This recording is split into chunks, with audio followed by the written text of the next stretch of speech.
Salut, c'est mon gars, j'espère qu'il y a un Kigam. C'est encore la chaîne Def Lettres qui vous revient avec le présentateur Kira, l'apprenti littéraire.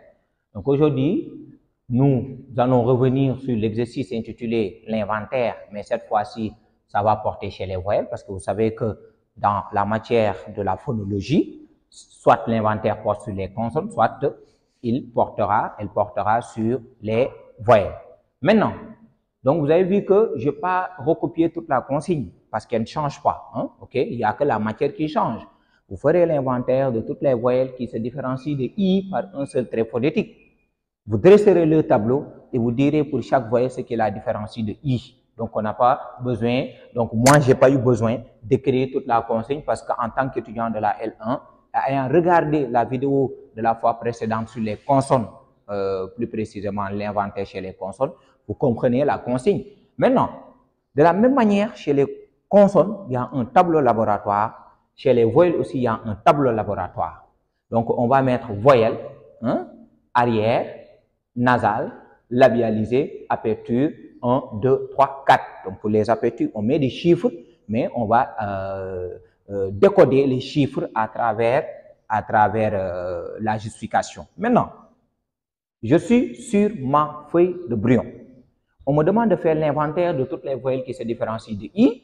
Je mets I en première position avec ses différents signes et je mets tout le reste des voyelles. Parce que tant que je ne fais pas ce travail, je ne peux pas connaître les voyelles qui n'ont qu'une et une seule différence. À l'issue de cela, je me rends compte qu'il n'y a que 3 voyelles, il n'y a que 4 voyelles autant pour moi qui n'ont qu'une et une seule différence avec I. C'est l'exemple avec U. Quand nous prenons la voyelle U, il n'y a qu'une seule différence avec I et ça se trouve au niveau de la labialité. Quand nous prenons la voyelle E fermée, elle a une seule différence avec I et ça se trouve dans l'aperture. Quand nous prenons la voyelle E ouverte, il n'y a qu'une seule différence et elle se trouve aussi dans l'aperture. Et en fin de compte, quand nous prenons la voyelle A palatale, il n'y a qu'une seule différence avec I et ça se trouve dans l'aperture. Donc, vous voyez que tout le reste sont d'office éliminés. Donc, en faisant ce travail au brouillon, je réponds à cette première phrase qui me dit « Vous ferez l'inventaire de toutes les voyelles qui se différencient de I par un seul trait phonétique. » Les voyelles qui se différencient de I par un seul trait phonétique sont U, E fermé, E ouvert et A palatale. Maintenant, une fois que j'ai fait ça, sur ma feuille de brouillon, je ne conserve que les voyelles qui répondent à la,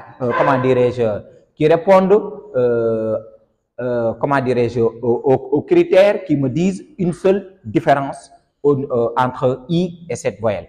Maintenant, après avoir terminé cela, je vais aller sur ma feuille d'examen et vous allez voir que je vais refaire le même tableau, mais je ne vais pas y mettre toutes les voyelles. Je ne vais y mettre que les voyelles qui n'ont qu'une seule et une seule différence avec I, à savoir le U, à savoir le E fermé, à savoir le E ouvert et à savoir le A palatale. Donc, tout à l'heure, nous allons voir maintenant le tableau qu'on va mettre sur la feuille d'examen. Ça, c'était le tableau sur la feuille de brouillon. Voilà.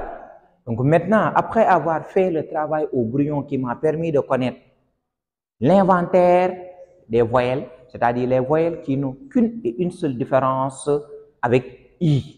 La différence soit pouvait porter sur, ici, vous avez arrière, qui est le contraire de avant, nous avons le lieu d'articulation.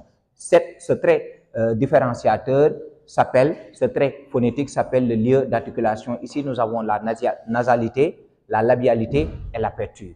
Donc, je suis maintenant sur ma feuille d'examen.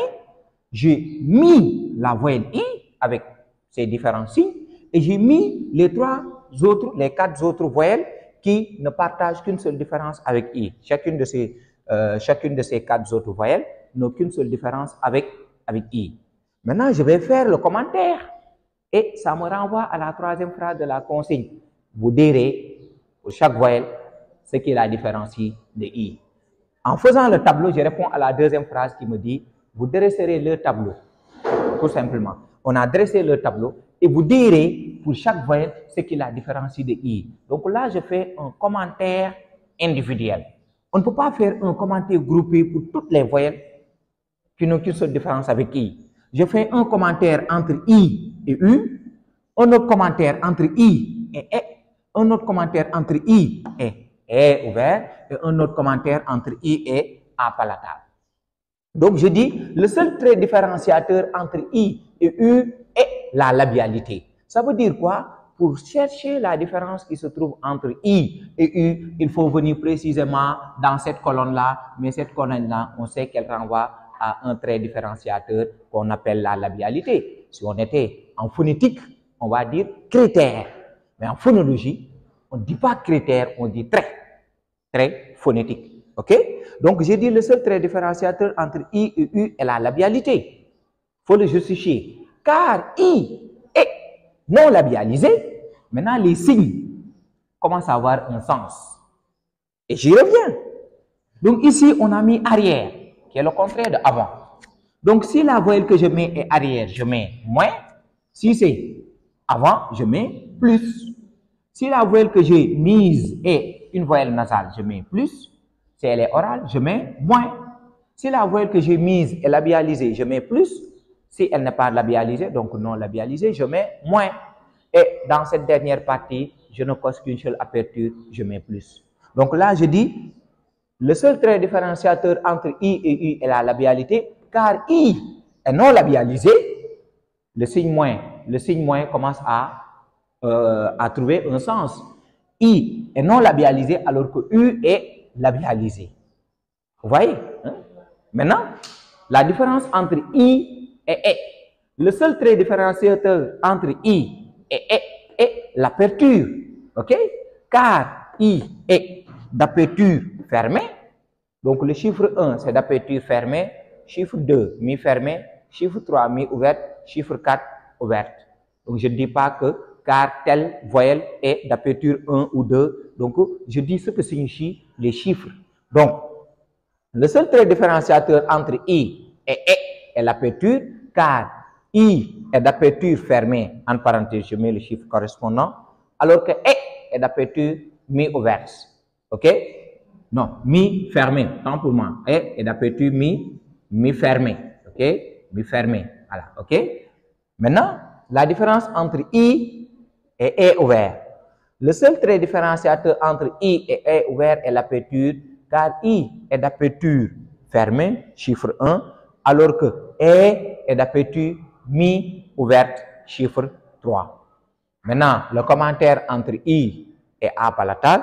Le seul trait différenciateur entre I et A palatal est l'aperture, et vous allez voir que le seul et unique différence se trouve ici. Car I est d'aperture fermée, en parenthèse 1, alors que A palatal est d'aperture ouverte, chiffre 4. Donc, je viens de répondre à cette question-là, qui me sera forcément ou probablement donnée le jour de l'examen comme étant le deuxième exercice pratique. OK? Donc, en grosso modo, pour faire l'inventaire chez les voyelles, il faut d'abord faire le tableau avec la voyelle donnée dans la consigne. Je mets toutes les autres voyelles et j'essaie d'identifier les voyelles qui respectent la consigne selon quoi une et une seule différence. Cette différence peut se trouver dans le lieu d'articulation, cette différence peut se trouver dans la nasalité, dans la labialité ou même dans l'aperture. Après avoir déniché les voyelles correspondantes, je refais le même tableau, mais cette fois-ci sur ma feuille d'examen, en mettant la voyelle qui est dans la consigne et les autres voyelles, et en fin de compte, je termine avec le commentaire. Donc, chers étudiants, nous venons de terminer l'exercice de l'inventaire aussi bien chez les consonnes que chez les voyelles. On se retrouve à bientôt pour de nouvelles vidéos sur la phonologie ainsi que les autres matières. C'était Kira, l'apprenti littéraire de la chaîne Def Lettres.